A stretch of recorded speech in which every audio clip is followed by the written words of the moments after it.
capítulo 8, no versículo 23 e versículo 24.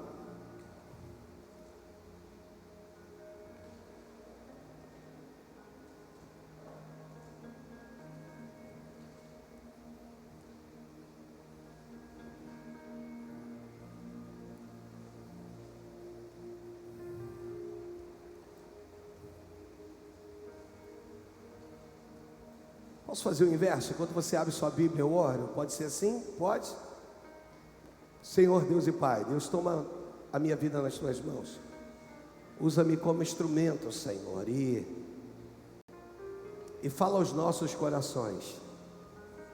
É o que eu te peço no nome do Senhor Jesus. Se você crê, diga amém e amém. Você me ajuda a fazer leitura desse texto, menção dele? Vamos lá? 1, 2, 3.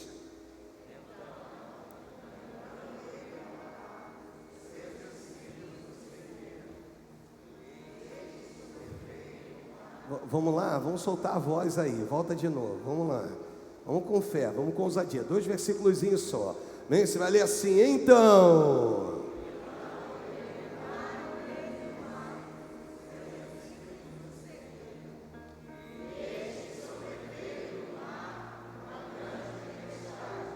De sorte que o barco era varrido pelas ondas. Entretanto, Jesus dormia. Já oramos, eu começo a pregar daqui por diante.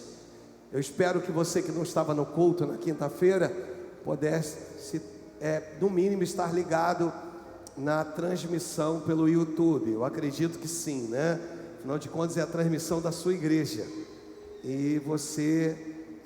não está aqui presente, mas está ligado pelo YouTube assistindo o culto. Diga amém por isso.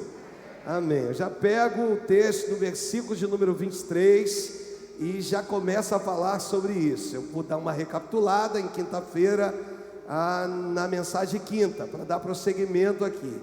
O texto diz assim: então, entrando, ele é Jesus. Repita comigo, quem é ele?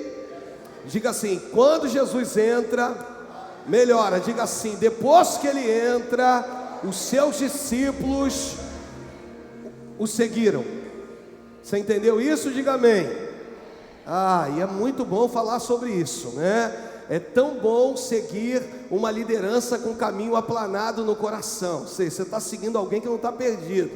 A maior complicação dos dias atuais é seguir alguém perdido, que não sabe para onde está indo. Então cuidado quem você segue, ok? Aqui o texto é muito claro. Jesus entra no barco e os seus discípulos o seguem.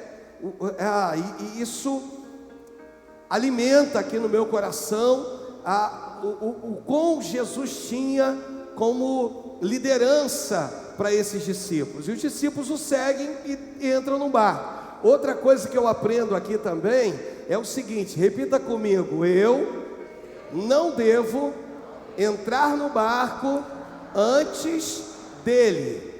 Entendeu aí? Então, não entre antes dele. Espera, porque Deus sempre coloca uma voz de comando. Não se precipite. Aguarda o tempo. Espere-o entrar. Depois que ele entrar, não fique de fora. Entre você também. Quando você entende isso, as coisas já começam a se desenrolar de uma forma muito fácil. Mas não é disso que eu quero falar hoje, eu dar continuidade. Eu quero pegar o versículo de número 24, que diz: e eis que sobreveio no mar uma grande tempestade. Repita comigo, tempestade. Vamos lá, nova unção, com fé, vamos lá, diga tempestade. Com mais fé, diga tempestade. Pare de achar que tempestade é algo do diabo. Pare de achar que tempestade é algo que você atrela a pecado, que você atrela a provação. Eu quero te ensinar nessa tempestade aqui e nas tempestades da sua vida que grandes coisas se manifestam durante a tempestade, em nome de Jesus, amém, amados? Então eu posso até não gostar de tempestade, mas eu amo o que ela fez por mim eu amo para onde ela me levou, porque depois da tempestade ela me fez uma pessoa melhor. Aconteceu isso contigo? Depois de grandes tempestades te fez uma pessoa melhor? Então, é isso que importa. Depois de grandes tempestades, elas têm o privilégio de nos tornar pessoas melhores. Isso aqui é lindo demais. Outra coisa que eu aprendo é que durante uma tempestade não tem muito o que se fazer. Pare de tentar arrumar, pare de tentar resolver problemas durante a tempestade. Aguarde, espere ela passar, pois não existe maior bonança, não existe maior tranquilidade quanto depois de uma tempestade. Então, depois de uma tempestade vem a calmaria. Você pode dizer isso? Depois de uma tempestade vem a calmaria. Deus está dizendo para você: suporte as tempestades da sua vida, porque depois dela virão dias tão lindos, de tanta paz, que Ele preparou para você. Então, dias tempestuosos, eles anunciam grandes coisas que estão por vir. Dias tempestuosos, eles começam a nos mostrar, sabe, eles são sinais. Então, quanto mais fechado que esteja o céu, nesses dias tempestuosos, maior são os milagres que Deus tem para a sua vida. Você consegue entender isso? Pessoas que vão romper depois de uma tempestade, pessoas que vão romper depois de uma dificuldade, pessoas que vão romper depois de um ciclo tão difícil de ser vivido, de um tempo tão complicado de ser vivido. E é disso que eu quero falar hoje. Não procure fazer reparos durante a sua tempestade. Não procure ajeitar a sua embarcação durante a tempestade. Fique quieto. Tem alguém próximo de você? Diga a essa pessoa: é tempo de ficar quieto. Aquieta o teu coração, pois a tempestade que está vindo não é para que você se perca. A tempestade que Deus está permitindo não é para que você morra, é para transformar esse momento aparentemente mau em dias maravilhosos. Repita comigo: porque a nossa leve, porque a nossa leve, porque a nossa leve e momentânea tribulação produzirá para nós eterno peso de glória. Deus está falando com você. Está difícil, mas vai passar. Vira para alguém que veio hoje e diga assim: é leve e momentânea, vai passar. Vai passar. Tem gente que veio hoje aqui só para ouvir isso: vai passar. É leve e momentânea, e produz para nós eterno peso de glória. Pastor, qual é o contexto desse texto? O apóstolo Paulo está pegando 30 anos de ministério, e do outro lado da balança ele está colocando o peso da glória de Deus, e está dizendo: olha, o que eu vivi aqui é uma ninharia em meio ao peso da glória de Deus. Você está entendendo? Diga amém. Deus te capacitou para suportar tempestades na tua vida. Elas vão te levar para perto do propósito. Os descobridores entenderam isso, irmãos. Depois de dias tempestuosos, preocupados com a embarcação, eles resolvem dormir. E eles percebem no dia seguinte, ao amanhecer, que aquela tempestade violenta aproximou ele de terra firme. Então, tempestades, irmãos, no meio de um oceano, sobre a tua embarcação, tem o poder de te empurrar para um lugar seguro. Deus tem um lugar seguro para a tua vida. Deus tem um lugar seguro para você. Aquieta o teu coração, aquieta a tua alma, pois essa tempestade vai te empurrar para um porto seguro. Ela vai te empurrar para um lugar de tranquilidade. ela vai te levar ao lugar mais próximo do propósito. Deus está falando contigo isso. Ventos contrários, tempestades, elas têm um poder. Outra coisa, Deus está dizendo: desça as suas velas espirituais, porque agora quem está no comando é o Criador de todas as coisas. Comece a descer a içar, sabe? Começa a descer as suas velas, dá a ordem de comando para a tua embarcação. Papai, mamãe, o comando está sobre os ombros de vocês. Diga assim: é tempo de se aquietar. Você está entendendo? Diga amém. É tempo de baixar as velas. Foi assim que Deus fez com Noé. Deu toda a estratégia para Noé. Deu a Noé tudo aquilo que ele precisou, toda a direção para a construção da arca, mas não deu a ele o direito de comandar a navegação dessa arca, entende? E Deus hoje está falando isso com você, está dizendo para você: siga os meus passos, faça o que eu estou te falando, em nome de Jesus. Depois de cada tempestade violenta, as embarcações antigas, elas ficavam aguardando o comando do capitão dela. O capitão da embarcação era quem comandava a embarcação, e seus marinheiros ficavam aguardando o comando dele, de poder novamente levantar as velas. Só que esse comandante, ele ficava aguardando o vento oportuno, o kairos no grego, sabe? E Deus quer começar a mostrar que o Cronos é o teu relógio, e o kairos é o relógio de Deus. E eles ficam aguardando o vento oportuno. Por quê, pastor? Porque se ele decidir ancorar a sua embarcação com o vento da navegação, ele vai destruir a navegação. Então existem pessoas trocando, sabe que é tempo de ancorar a embarcação, mas querem velejar, querem içar suas velas e querem velejar com o vento da navegação. Repita comigo: o vento da navegação é um vento mais forte. Diga assim: o vento para ancorar é um ciclo suave. Você lembra de Elias? Você lembra?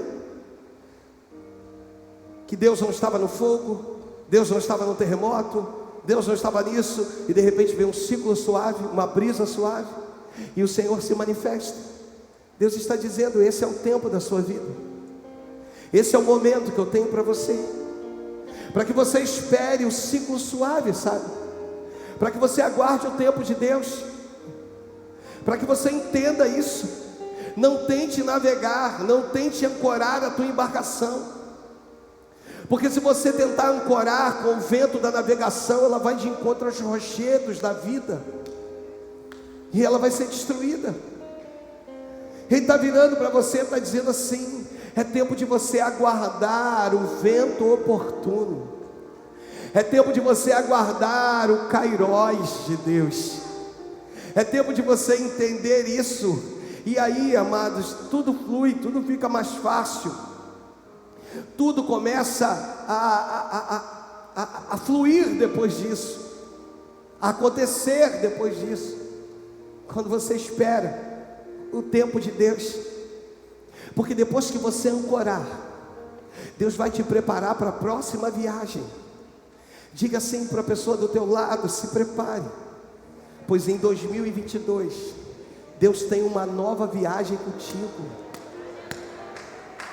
Só que você ainda está em 2021 ancorando a tua embarcação.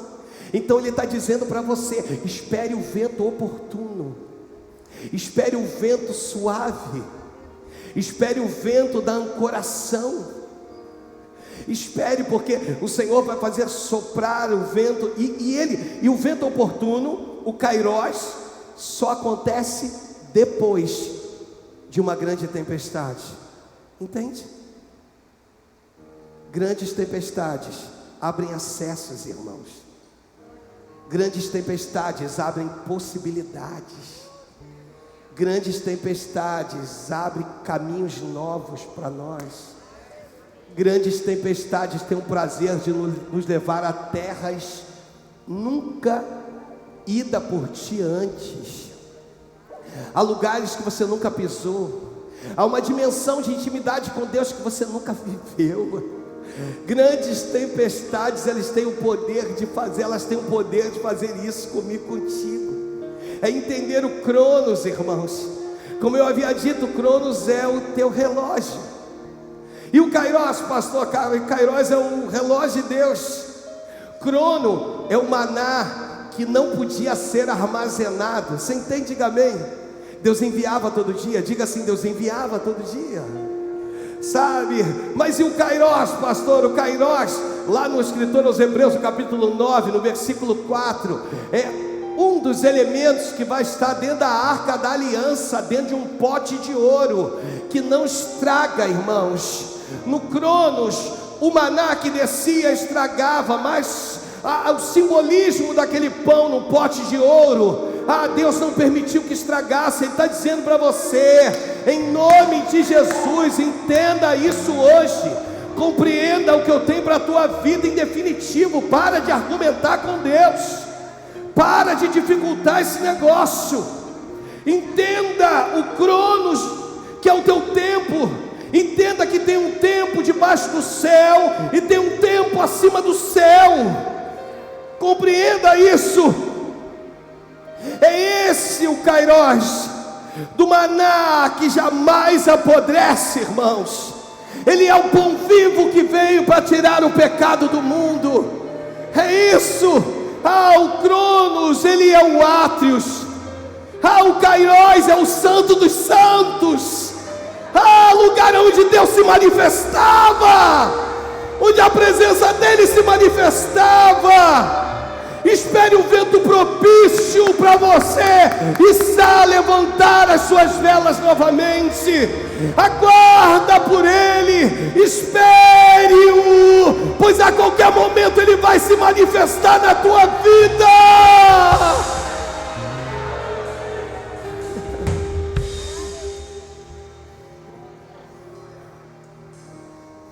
O Cronos, escuta essa, pastor Felipe. O Cronos são pessoas saindo da sua vida.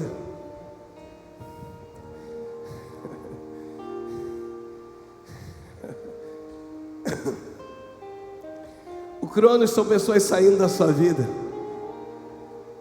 Gera tristeza, gera empobrecimento da alma, porque você se entristece de uma maneira. O Kairos é Deus renovando as pessoas que de fato vão precisar estar do teu lado.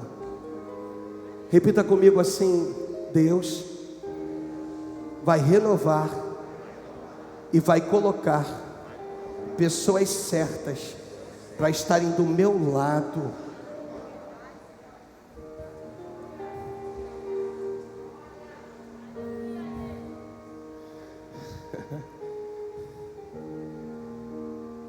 Não tem nada pior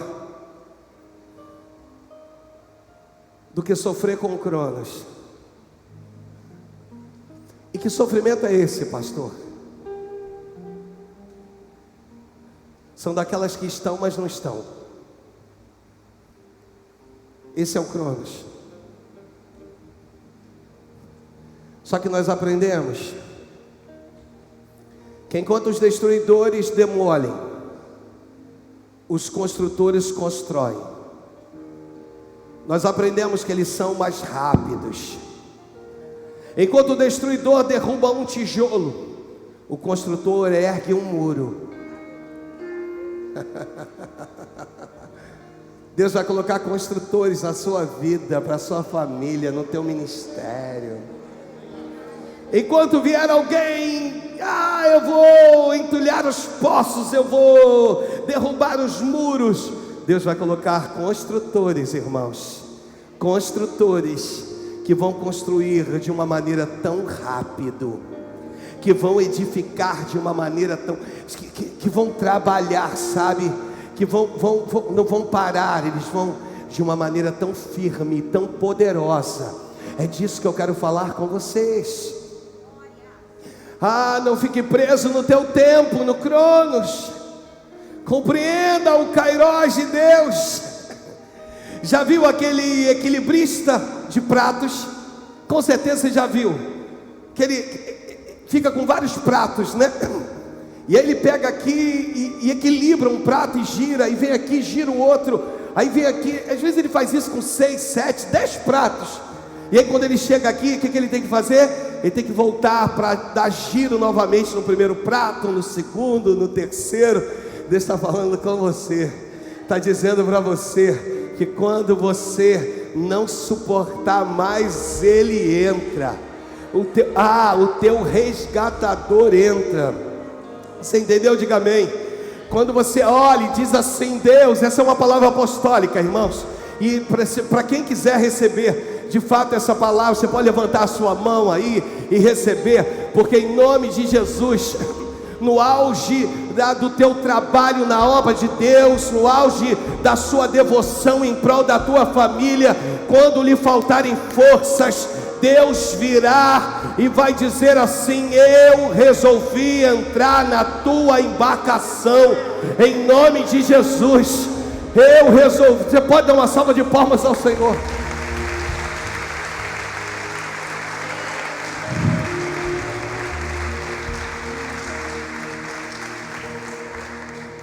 Você já viu a fala de um salva-vidas? Você já reparou qual é a fala dele quando ele se aproxima para fazer um salvamento?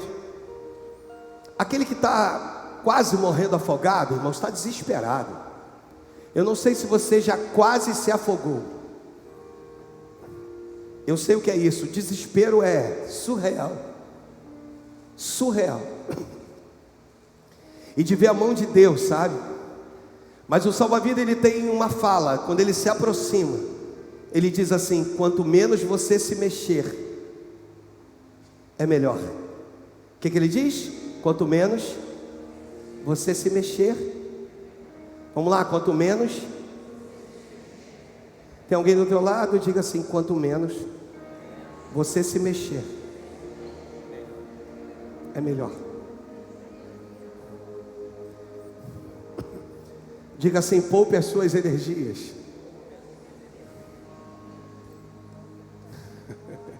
Já tem alguém chegando para te salvar. E tem uma coisa: se ele percebe que ele pode morrer junto contigo, ele vai ter que te deixar desacordado, para permitir que você acorde somente em terra segura. Está entendendo? Deus está dizendo isso para nós, irmãos. Vou precisar tocar em você, porque eu preciso te levar a um lugar seguro. Você está se mexendo muito. Você está muito desesperada, está muito desesperado. Você faz parte de um propósito, não vai morrer nessas águas. O propósito que eu tenho para a tua vida é infinitamente maior do que tudo isso que você está vivendo. Então eu vou precisar te deixar desacordado durante um período, para que eu possa te conduzir em segurança a um lugar de descanso. Está entendendo?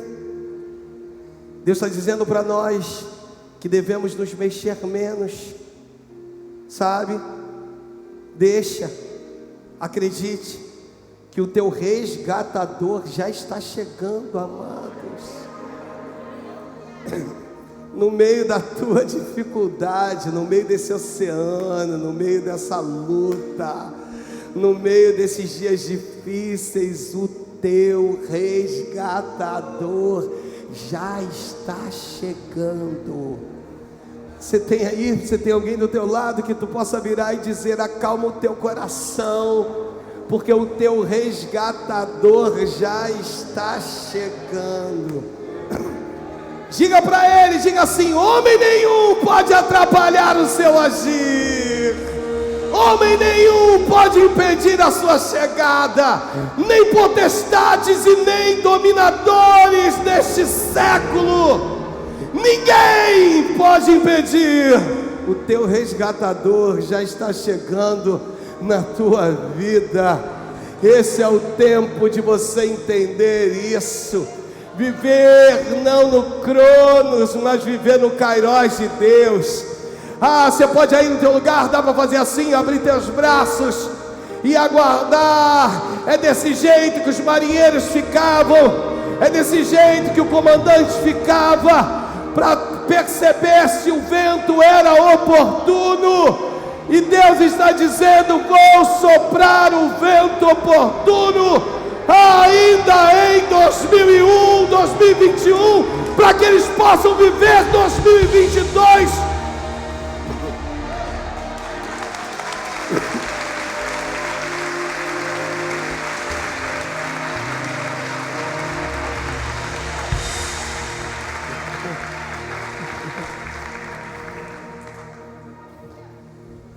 Três coisas eu aprendo aqui. Primeiro, desacelere. Vira para alguém do teu lado e diga assim: desacelere. Segunda coisa, diga assim: pare de falar. No pare de falar, eu vou abrir aqui um adendo dizendo assim: para de fazer barulho.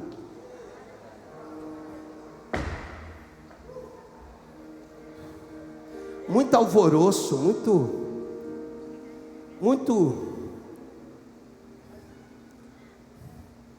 muitas palavras desnecessárias. Pare de fazer barulho. Terceiro, então deixa eu repetir. Primeiro, desacelere. Repita comigo: desacelere. Segundo, pare de falar. Terceiro, comece a ouvir.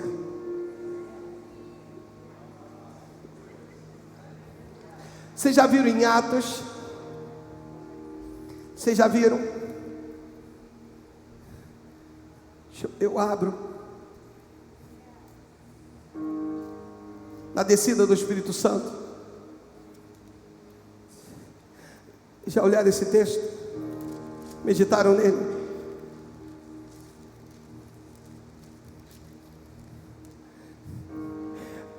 Lá no capítulo 2.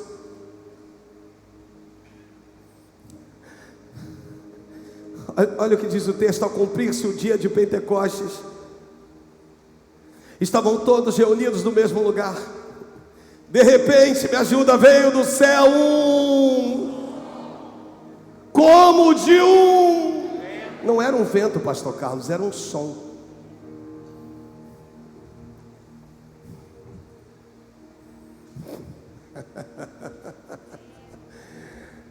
Pare para ouvir.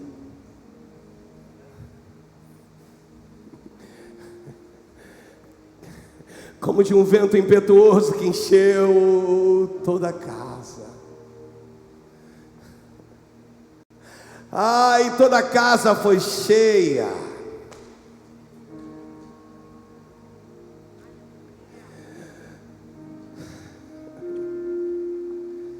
Os anciãos, quando eles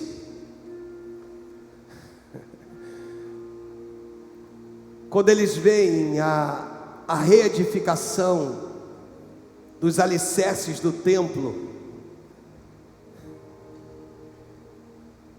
eles começam a lembrar do primeiro templo,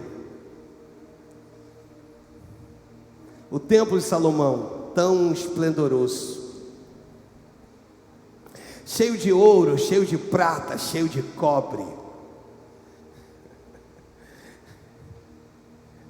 O segundo templo, a edificação desse templo não vai ser como a do primeiro templo, não, infinitamente inferior. Diga isso: infinitamente. E eles começam ali a comparar, sabe? Quando os alicerces do templo são edificados, eles começam a se lembrar do templo de Salomão. Eu quero te dizer que às vezes uma mente antiga, irmãos, não é referente a uma idade, é referente a uma mente antiga, não consegue viver o novo de Deus. Sabe por quê? Tu chega na casa do pai e diz assim: eu já sei como é. Vem aqui, a gente abre o culto, aí o pastor Du vai vir com os louvores, aí depois vai vir os anúncios, a oferta, a palavra, aí um apelo, não apelo, as crianças vão dançar, eu vou, sabe? Ei, essa é uma mente antiga, irmãos. Aprenda a viver o novo de Deus. Sabe o que alegra o meu coração? Deus sempre coloca um profeta para despertar o povo. E aí Deus coloca o profeta Ageu lá no capítulo 2, no seu versículo de número 9, para despertar-nos desses dias. Ele vai dizer: não é a grandeza que o templo de Salomão transmitiu para vocês, não é isso, não é disso que eu estou falando. Ele vai dizer que a glória desta última casa será maior que a da primeira. Ele está dizendo: não é a exuberância, é a glória, não é o tamanho do templo, é a glória.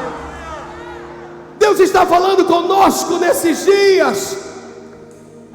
Pode ser pequeno, mas todo ambiente pequeno Jesus está, se torna grande, irmãos. Pode ser uma casa de madeira, mas se Jesus estiver, Ele vai transformar esse ambiente em ambientes grandiosos. Teus vizinhos vão olhar e vão dizer: tem uma presença diferente aí, o que houve?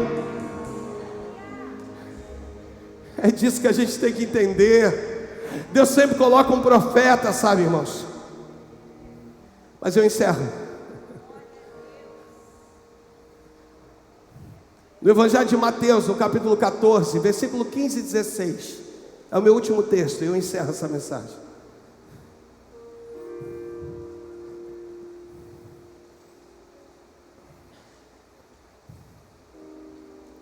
Já está na versão que eu preciso?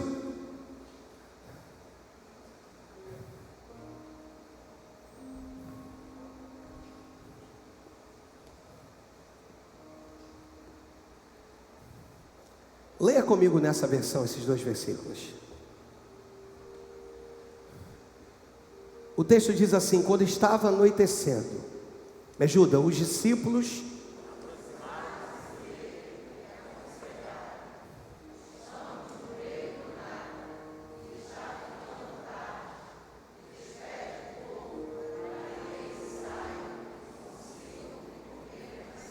Vamos ler de novo? Vamos lá, volta de novo, vamos lá. Quando estava...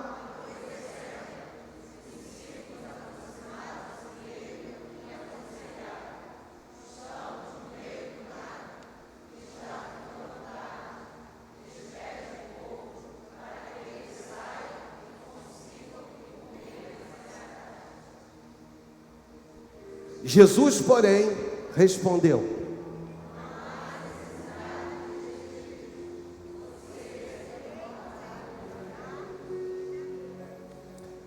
volta para mim o versículo. Volta para mim. Isso.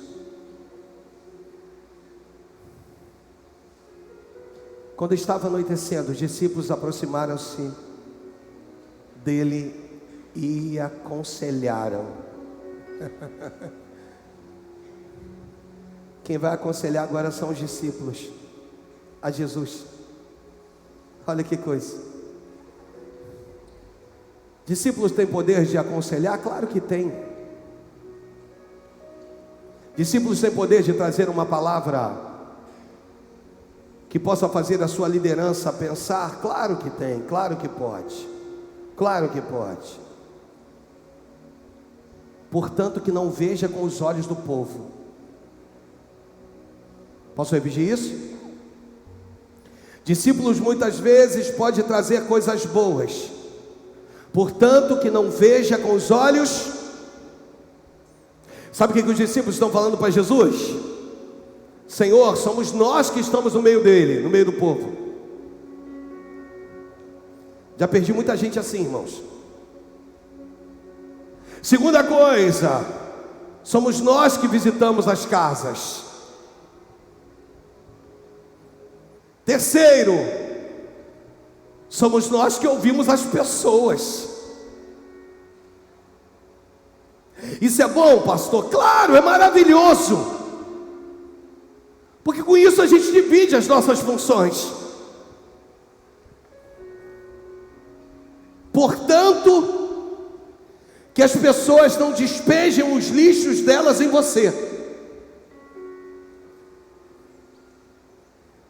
E você acumule esses lixos.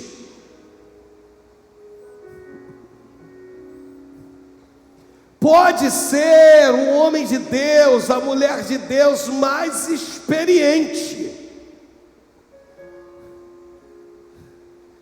Pode ser a pessoa que tenha um know-how de fazer a obra de Deus.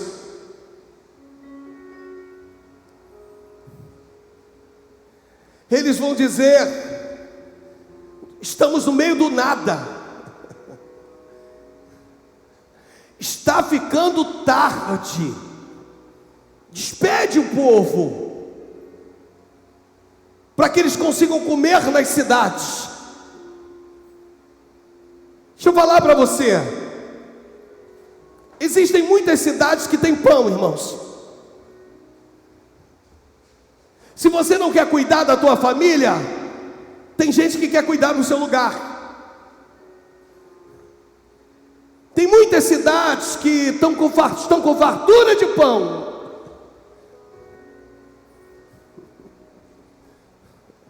Eles querem despedir aqueles a quem o Senhor confiou nas suas mãos.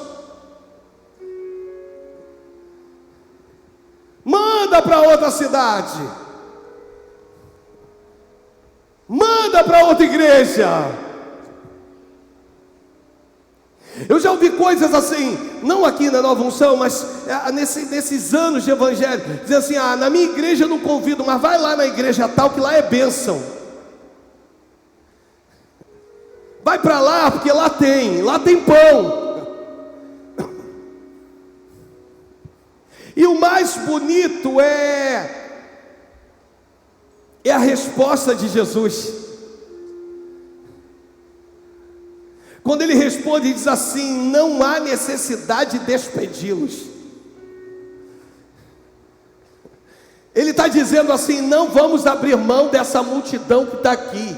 Às vezes a multidão, querida, são seus filhos. Às vezes a multidão é essa família que Deus confiou nas suas mãos. Essa é a multidão que Deus confiou nas suas mãos. Porque o primeiro tratamento não é quando você decide fazer alguma coisa por alguém do lado de fora da tua casa. O primeiro tratamento é quando você entende que o primeiro milagre acontece dentro do seu lar, dentro da sua casa, em nome de Jesus. Porque às vezes você ama muito fazer a obra de Deus e despreza as coisas que Deus confiou nas suas mãos por serem simples demais, mas é no simples que Deus quer te abençoar. Ele vai dizer: não há necessidade de despedi-los. E tem outra coisa: são vocês que vão dar de comer a eles.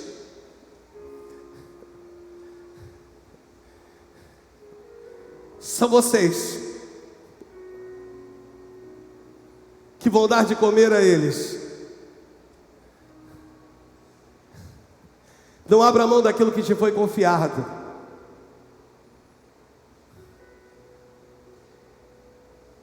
Deus te confiou porque sabe que você tem condições de alimentá-las.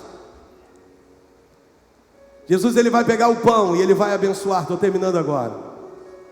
Não precisa projetar para a gente não, deixa aí. Ele vai abençoar o pão, erguer aos céus e abençoar. E depois, pastor, depois ele vai entregar na mão dos discípulos. A bênção era com Jesus, mas a multiplicação era com os discípulos. Agora entenda, imagina os discípulos, eles agora oferecendo pão para as pessoas que estavam com fome, e cada vez que eles olham para dentro do cesto, tem mais pão para oferecer. Deixa eu falar para você, ninguém precisa ir para a cidade vizinha nenhuma na sua casa, porque tem pão na sua casa. Ninguém precisa procurar nenhuma outra cidade para poder se alimentar, porque Deus colocou nas tuas mãos a condição de poder alimentar aqueles que estão contigo. Repita comigo: tem pão na minha casa.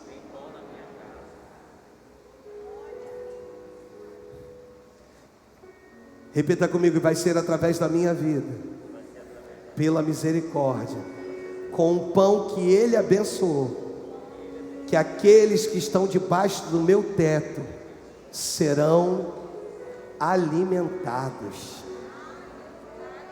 Pegou?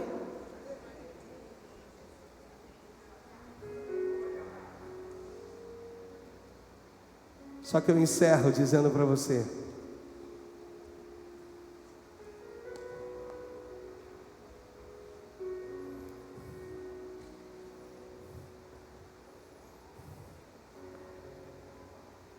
Espere o vento certo.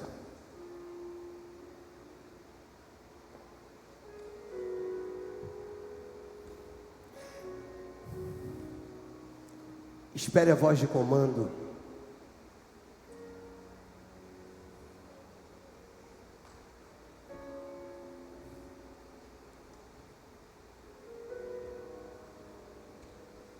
Não abandone o barco.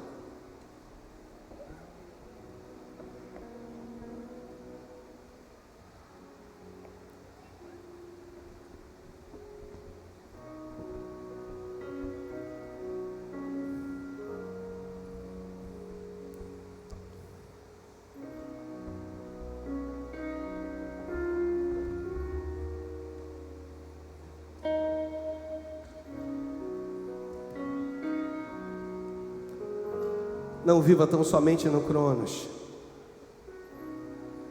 mas entre na dimensão do Kairos de Deus.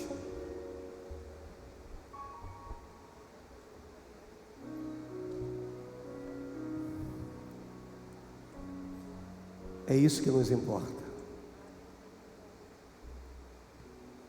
Não abandone o barco,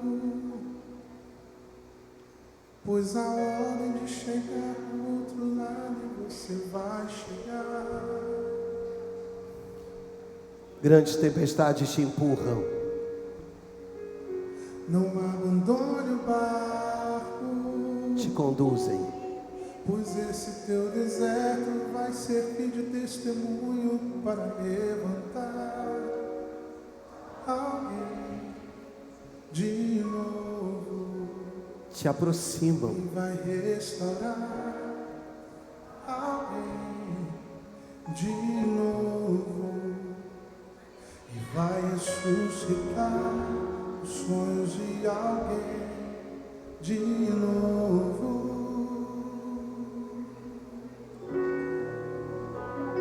Você não vai parar, você não vai parar, pois a ordem é chegar do outro lado e você vai chegar. Você não vai parar, você não vai parar, você não vai parar. Eu sou Jesus o Nazareno e já dei ordem para acalmar o mar. Você não vai parar.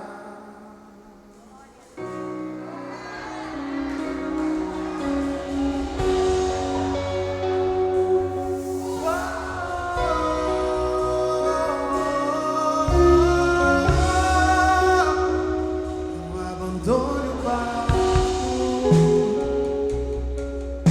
pois a ordem é chegar do outro lado e você vai chegar.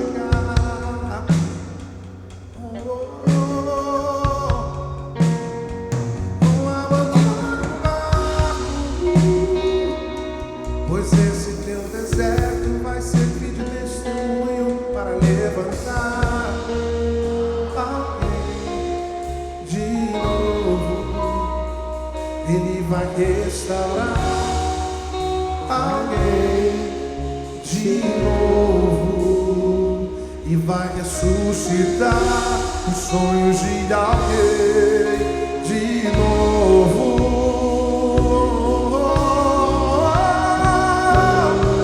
Você não vai parar, você não vai parar, pois a ordem é chegar do outro lado e você vai chegar. Você não vai parar, você não vai parar, você não vai parar.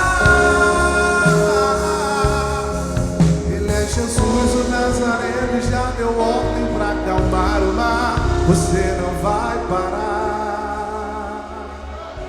Aleluia. Repita comigo. Hoje eu aprendi que grandes tempestades têm o poder de me aproximar do meu propósito.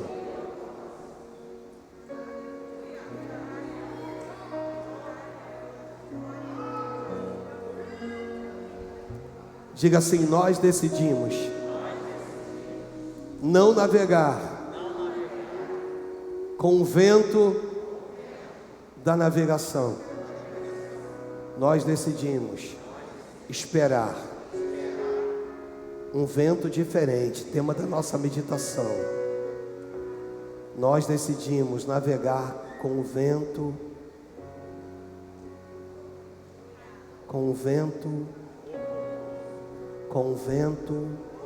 oportuno.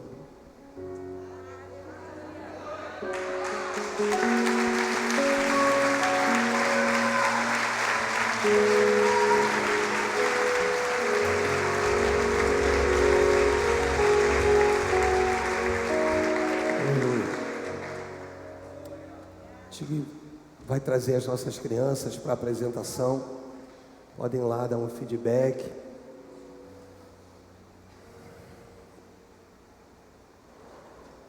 Essa